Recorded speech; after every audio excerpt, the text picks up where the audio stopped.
ইসলামী রাষ্ট্রের লক্ষ্য উদ্দেশ্য মৌলিকভাবে 4টা লক্ষ্য উদ্দেশ্য ইসলামী রাষ্ট্রের। বলেন মৌলিক কয়টা উদ্দেশ্য? 4টা।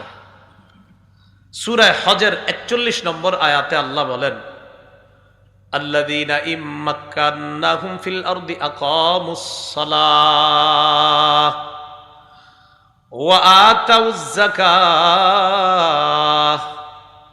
ওয়া আমারু বিল মা'রুফি ওয়া নাহাউ আনিল মুনকার। আল্লাহ বলেন, যাদেরকে আমি ক্ষমতায় বসাই, ইসলামী রাষ্ট্রের দায়িত্ব আমি যাদেরকে দান করি, তাদের মৌলিক কাজ হবে 4টা। কয়টা?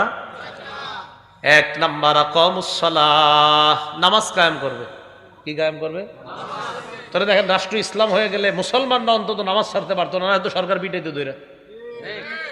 1 নাম্বার ইসলামী রাষ্ট্র, এটার প্রথম কাজ হলো আকামুস সালাহ, নামাজ কায়েম করা।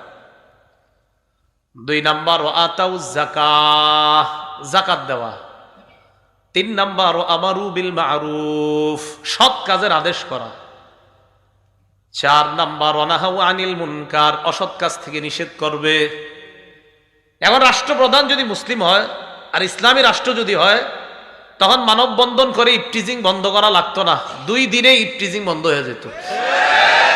কারণ আমারু বিল মা'রুফ, সৎ কাজের আদেশ, ওয়ানাহাউ আনিল মুনকার, অসৎ কাজ থেকে নিষেধ। অশ্লীল সিনেমা দেখতো, তো সেখান থেকে ধরে ধরে নিয়ে আসতো, এগুলো কি করো তুমি মুসলমান, এটা করতে পারো না। সেই দিকে এর মানে এই না অমুসলিমরা স্বাধীনতা পাবে না। আমি আগেই বলছি, ইসলামী রাষ্ট্র মানে হলো মুসলিম অমুসলিম সবাই আপনার নিরাপত্তা নিশ্চিত হয় যে রাষ্ট্র, এটা হলো ইসলামী রাষ্ট্র, সবাই শান্তিতে থাকে ইসলামী রাষ্ট্র।